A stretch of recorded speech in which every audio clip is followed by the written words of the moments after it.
Medium Saraswati Group of Education. Today I am conducting this session for grade 3 and it is regarding chapter number 2. Subject is SS, chapter number 2, Continents and Ocean, and this is my first session for this chapter. Okay, so continents and ocean. I hope many of you know about oceans. Oceans के बारे में आपने बहुत सुना होगा, मगर शायद continents के बारे में ज्यादा नहीं पता है. करेक्ट? अभी हम कहाँ रह रहे हैं? राजकोट. यस. तो राजकोट क्या है? It is a city. Rajkot is city. That city where it is comes, वो कौन से स्टेट में आता है? हमारा स्टेट कौन सा है? It is Gujarat. Gujarat state में. अब गुजरात कौन से कंट्री में आएगा? Yes, it is in India. Now ये इंडिया जो है वो कॉन्टिनेंट में आता है. तो ये कॉन्टिनेंट क्या हुआ? कॉन्टिनेंट क्या हुआ? For example say here I write continent, और first we can say earth. अर्थ के अंदर कॉन्टिनेंट्स आते हैं, कॉन्टिनेंट्स के अंदर कंट्रीज आते हैं,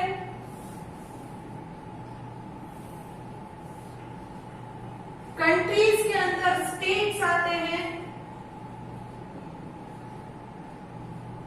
स्टेट्स के अंदर उसके सिटीज और टाउन्स आते हैं, and in those cities or towns you have many villages. That is the smallest portion. पूरे के पूरे अर्थ को पहले कॉन्टिनेंट्स में डिवाइड करते हैं, इन कॉन्टिनेंट्स को कंट्रीज में डिवाइड करते हैं, इन कंट्रीज को स्टेट्स में डिवाइड करते हैं, इन स्टेट्स को बाद में छोटे छोटे सिटीज में डिवाइड करते हैं. फॉर एग्जाम्पल अर्थ. अर्थ के अंदर हमारा कॉन्टिनेंट है एशिया. एशिया के अंदर हमारा कंट्री है इंडिया. इंडिया के अंदर हमारा स्टेट है गुजरात. गुजरात के अंदर हमारा सिटी है राजकोट, और छोटे विलेजेस भी आ जाते हैं. I hope this is clear for you. तो नाउ कॉन्टिनेंट्स, ये वर्ड जब आता है कॉन्टिनेंट्स, तो कॉन्टिनेंट्स का मतलब क्या है? Yes, see, earth surface is made up of two things. Earth के सरफेस में दो चीजें हैं. करेक्ट? वो कौन सी है? पहला land, second one is water. When you see a globe, you can see either the land mass or water bodies. Correct? So these big land masses on the surface of Earth are called continent. Big land masses on the surface of Earth are called continents. So altogether there are 7 continents. Earth's surface is covered with land and water. अर्थ के surface पर दो चीजें होती है, एक है land, एक है water. Now large area of land are called continents. ये जो लैंड है वो उसमें से जो बड़े बड़े लार्ज एरियाज है इनको कॉन्टिनेंट्स कहेंगे. तो इन कॉन्टिनेंट्स में 7 कॉन्टिनेंट्स है. अर्थ के ऊपर 7 कॉन्टिनेंट्स है, मीन्स 7 बिग लैंड मास है. 7 बड़े बड़े जमीन के टुकड़े हैं अर्थ के ऊपर. पानी है वो अलग है, पानी ज्यादा है. एज वी हैव डिस्कस्ड, पानी ज्यादा है. In our earlier chapter we discussed that the land is only 29%, water is 71%. But in this 29% of land again it is divided in 7 big portions. 7 बड़े बड़े पोर्शंस में इसको लैंड को divide किया गया है. उन 7 बिग पोर्शंस को कॉन्टिनेंट्स कहेंगे. उन 7 बिग पोर्शंस को कॉन्टिनेंट्स कहेंगे. कौन कौन से हैं वो continents? Asia, Africa, north America, south America, Europe, Australia, Antarctica. Repeat. Asia, Africa, North America, South America, Europe, Australia, Antarctica. ये 7 बड़े बड़े कॉन्टिनेंट्स हैं। तो इन कॉन्टिनेंट्स में अलग अलग किस्म की लैंड्स होती है, करेक्ट? कहीं पर डेजर्ट है तो कहीं पर ग्रीनलैंड है, कहीं पर माउंटेन्स है, कहीं पर प्लेट्यूज है। तो ये अलग अलग किस्म के लैंड फॉर्म्स है। So now let us see. Earth surface has different shapes and forms called landforms. Earth's surface has different shape and form. These are called the landforms or the natural features. अर्थ के ऊपर जो land area है, वो land area सब जगह एक जैसी होती है? नहीं होती है, अलग अलग किस्म की होती है। फॉर एग्जाम्पल, अगर आप राजस्थान के साइड जाओगे तो वहां डेजर्ट ज्यादा है, करेक्ट? नीचे साउथ इंडिया में जाओगे तो ग्रीनरीज ज्यादा है, पानी ज्यादा है। सो इंडिया के अंदर ही अलग अलग किस्म के लैंड फॉर्म्स आ जाते हैं। नॉर्थ में एकदम ऊपर जाओगे तो हिमालयस, माउंटेन्स आ जाते हैं, माउंटेन रेंज। माउंटेन रेंज मतलब क्या होगा कि सिर्फ एक माउंटेन नहीं है, पूरा का पूरा माउंटेन की चेन बनी हुई है, बहुत सारे माउंटेन एक साथ चेन से खड़े होते हैं, उसे माउंटेन रेंज कहते हैं। So there are various land forms. We use special words to talk about these features or these landforms. In landforms को डिफाइन करने के लिए या इन फीचर्स को डिफाइन करने के लिए हम अलग अलग वर्ड्स यूज करते हैं, जैसे कि plains, plateaus, valleys, hills, deserts, ये सब अलग अलग लैंडफॉर्म्स हैं. These are mountains, hills, valleys, plateaus and plain. Let us find out more about these landforms. अब इन लैंडफॉर्म्स के बारे में हम डिटेल में जानेंगे. See, I have also written here mountains, hills, valleys, plateaus, plains and deserts. Now, first let me take up with mountains, hills and valleys. सबसे पहले हम माउंटेन, हिल्स और वैलीज के बारे में पढ़ेंगे. अब आप पूछोगे कि माउंटेन और हिल तो एक ही होता है. No, it is not same. They are different. These two things are. Let's start with mountains, hills and valleys. The highest area on the earth are known as mountains. Mountains किसे कहते हैं? जो सबसे ऊंचे होते हैं, highest area, उसे mountains कहेंगे. Correct? So they are very very high. बहुत ऊंचे होते हैं. Okay? सी लेवल से बहुत हाइट पर होते हैं, उन्हें mountains कहेंगे. The highest area on the earth are known as mountains. Correct? Then, top of the mountain is called peak. जो mountain होता है, for example, this is a mountain, तो उसका ये जो top area होता है, उसे peak कहेंगे. P-E-A-K, peak. P-E-A-K, peak. Peak मतलब क्या है? माउंटेन का हाईएस्ट एरिया या माउंटेन की चोटी जो कहते हैं, उसे हम पीक कहेंगे इंग्लिश में. Then high area of land which are not as high as mountain are known as hills. Hills क्या है? Hills भी माउंटेन ही है मगर थोड़े छोटे होते हैं, तो उसे हिल कहेंगे. माउंटेन से थोड़े छोटे होते हैं, उतने हाइट पर नहीं होते, थोड़े नीचे होते हैं, तो उन्हें हम हिल्स कहेंगे. फॉर एग्जाम्पल, आप में से बहुत सारे लोग आबू गए होंगे, mount Abu. It is known as hill station. वो एक हिल स्टेशन है. हिल स्टेशन क्यों है? क्योंकि वो माउंटेन जितना ऊंचा नहीं है. करेक्ट? हिल है मगर छोटा है, इसीलिए हिल कहते हैं उसे, माउंटेन नहीं कहते. नेक्स्ट, अ लाइन और अ ग्रुप ऑफ माउंटेन और hill is called range. For example, बहुत सारे माउंटेन्स एक साथ अगर है तो उसे हम रेंज कहेंगे. उसे रेंज कहेंगे. मेनी माउंटेन्स और hills put together in a chain are called range. Mountain range और ओनली रेंज. तो अब आपको समझ में आ गया range, RANGE, chain of mountains और हिल्स और अ सीरीज ऑफ माउंटेन्स और हिल्स को हम रेंज कहेंगे। Next, low land between two hills और two mountain is known as valley.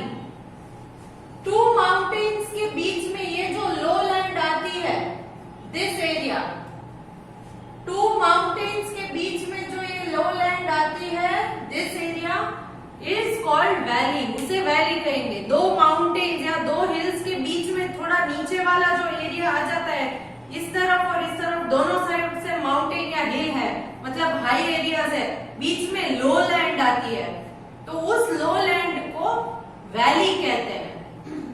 In valleys में भी नॉर्थ इंडिया में बहुत सारे टूरिस्ट स्पॉट्स है जहां पर हम घूमने जा सकते हैं। They are very cool, pleasant and very beautiful.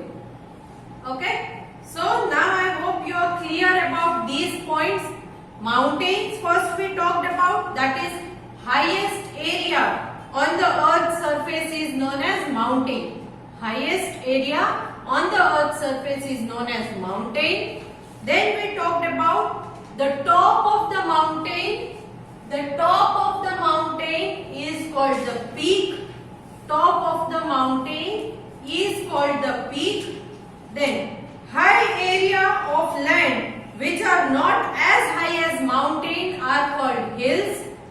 High area of land which are not as high as mountain are called peaks. मतलब हाई एरिया है माउंटेन जैसा, मगर माउंटेन जितना ऊंचा नहीं है, माउंटेन से थोड़ा कम ऊंचाई पर होता है, तो उसे हम हिल्स कहेंगे। नेक्स्ट, अ लाइन और अ ग्रुप ऑफ माउंटेन्स और hills are called range. Okay, a line or group of mountains or hills is called range. Then lastly we talked about the low area or the lowland between two hills or two mountains is called a valley. Again, a lowland between two hills or two mountains is known as valley. V-A-L-L-E-Y, valley. Okay, so I hope this much portion is clear. Now we will talk about plateaus and plains. अब हम plateaus and plains के बारे में बात करेंगे। Plateaus and plains. Now what are plateaus? First of all, large area of highland that are flat on the top are known as plateaus. Plateaus का मतलब ये है कि नॉर्मल लैंड से थोड़ा हाई होता है, मगर उसके ऊपर भी ऐसे फ्लैट लैंड है, फिर यहाँ से फिर से लो हो जाता है, तो इस एरिया को प्लेट्यू कहेंगे। यहाँ लो है, यहाँ लो है, यहाँ पर हाई जाता है, मगर उधर ऊपर भी फिर से फ्लैट एरिया होता है, तो उसे प्लेट्यू कहेंगे। इंडिया में साउथ पार्ट में जब आप जाओगे, a bit of central India and southern part of India, it is plateau. Correct? क्यों? क्योंकि वो नॉर्मल एरिया से थोड़ी हाइट पर होता है और उसके बाद में फ्लैट आ जाता है। आपको देखने में ऐसा ही लगेगा कि ये तो फ्लैट एरिया ही है और plane surface, but you will not recognize that it is situated on a higher land. थोड़ी हाइट पर सिचुएटेड होता है, एक बार हाइट पर आ जाने के बाद वो फिर से फ्लैट एरिया ही हो जाता है, तो उसे हम प्लेट्यू कहेंगे। माउंटेन की तरह ऐसे पीक नहीं होती है, यहाँ पर पीक होती है, यहाँ पर पीक नहीं होती है, यहाँ पर फ्लैट सरफेस होता है। Okay, so large area of highland that are flat on the top are known as plateaus. They are also known as table lands. इसे हम प्लेट्यूज भी कहते हैं या टेबल लैंड, टेबल लैंड भी कहते हैं। So plateaus and table land both are same. Next, plains. Plains are large stretch almost of a flat land. Plains का मतलब क्या है? As the word is heard, plains जैसे ही आप सुनते हो तो आपको flat land दिखती है, दिमाग में इमेजिन होती है। Yes, तो plains का मतलब वही है कि it is a flat land. Okay, plains are large stretch of almost flat land. Flat land की लार्ज लार्ज जो स्ट्रेचेस होती है लैंड एरिया, उसे प्लेन्स कहते हैं। They may have been formed from flowing lava or when hills and mountains were broken down by wind or rain. ये plain area या flat lands कैसे होते हैं? कभी कभी क्या होता है, पुराने जमाने में कोई वोल्केनिक इरप्शन के बाद, वोल्केनिक इरप्शन मतलब जमीन के अंदर से जो गर्म लावा निकलता है, आपने कभी वीडियोस में देखा होगा, टीवी पर भी देखा होगा। तो ये लावा जो है, मोल्टन लावा, वो बाहर निकलकर बह जाता है और वहीं पर फैल जाता है।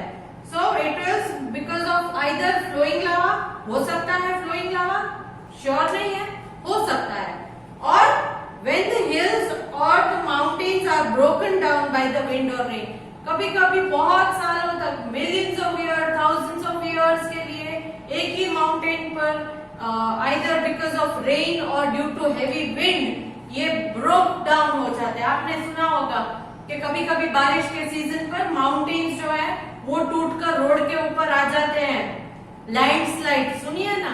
तो लैंडस्लाइड क्या है कि ये माउंटेन जो है वो टूटकर जमीन पर आ गिरता है, तो उसे हम लैंडस्लाइड बोलते हैं। तो ऐसे ही लैंडस्लाइड होता ही रहे, उस माउंटेन में से एक एक टुकड़ा निकलता ही रहे, तो एक दिन क्या हो जाएगा, वहां माउंटेन ही रह जाएगा, वो फ्लैट लैंड बन जाएगा। तो उस फ्लैट लैंड को हम प्लेन्स कहते हैं। Done. Plains are generally plains are generally suitable for growing crops, so they are important for agriculture. Plains जो है वो crops मतलब हम जो खेती करते हैं, crops grow करते हैं, उसके लिए बहुत suitable होते हैं plains, क्योंकि वहाँ की जो soil होती है वो बहुत fertile होती है। Fertile means good for growing crop, उसमें सारी तरह के nutrients है जो plants के लिए बहुत जरूरी है। तो plains are very fertile land which are suitable for growing crops. Then the land near sea or ocean is known as coast.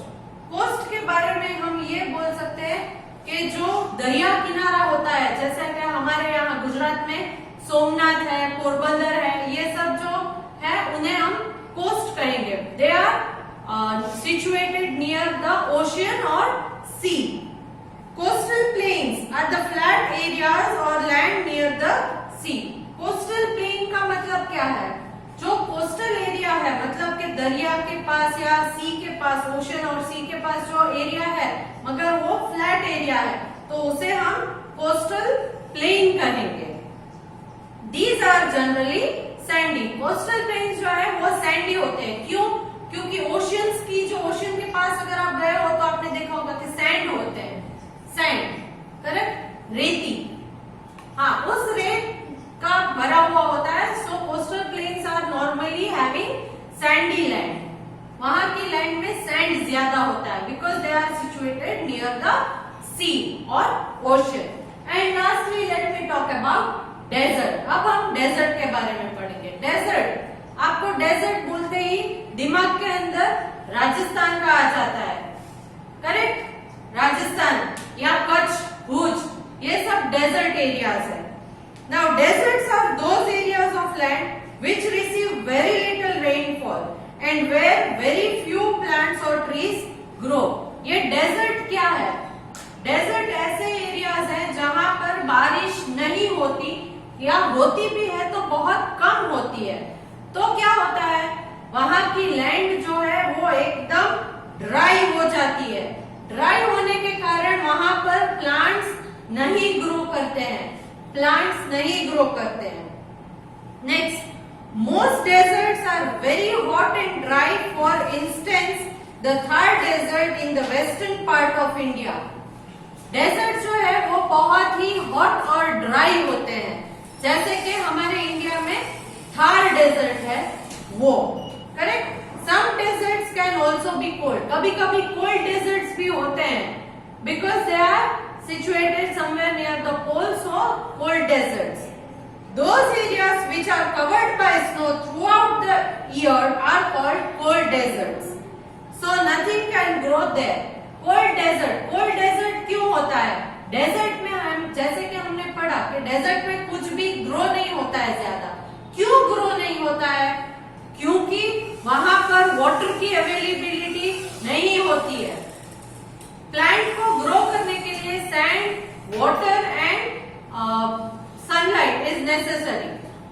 अब यहाँ पर क्या होता है, कोल्ड डेजर्ट्स में थ्रू आउट द ईयर ये कोल्ड डेजर्ट स्नो से covered रहते हैं, तो उसमें क्या होता है, सनलाइट अंदर तक नहीं पहुंचती है या तो फिर पानी नहीं पहुंचता है, तो no trees can grow in these areas also and hence they are called cold desert. Throughout the year snow covered रहता है और स्नो कवर्ड रहने के कारण वहां पर कोई भी प्लांट ग्रो नहीं हो सकता, तो they are called cold desert. So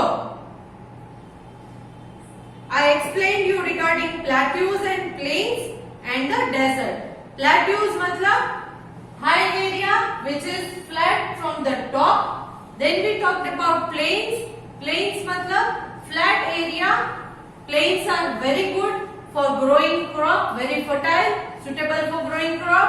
Then we talked about coastal plains. Coastal plains मतलब जहाँ पर सी या ओशन के नजदीक जो भी प्लेन्स आते हैं उसे कोस्टल प्लेन करते हैं और वो सैंडी होते हैं, सैंड से भरे हुए। Then last we talked about deserts. Desert के बारे में मैंने बताया, deserts they are very dry places because either there is no rainfall और देयर इज लेस रेनफॉल। या तो डेजर्ट्स में नो रेनफॉल मतलब बारिश होती नहीं है, होती है तो कम होती है, hence there you find no trees there. वहां पर ट्रीज नहीं ग्रो करते हैं क्योंकि पानी नहीं मिलता है, correct? Some trees like cactus or maybe date palm can grow, but very rare species of trees grow there. Then we talked about cold desert. Cold desert क्या है? Those areas which are covered with snow throughout the year and hence no trees or plants can be grown there. तो इन्हें हम cold deserts कहते हैं. Okay? In my next session, I will teach you regarding oceans. These topics we have covered for the landforms. Okay? And I am sending a worksheet. Hope you will all solve it. And if you have any difficulty, you can go through the textbook PDFs which we have already sent to you. Okay. So bye for now.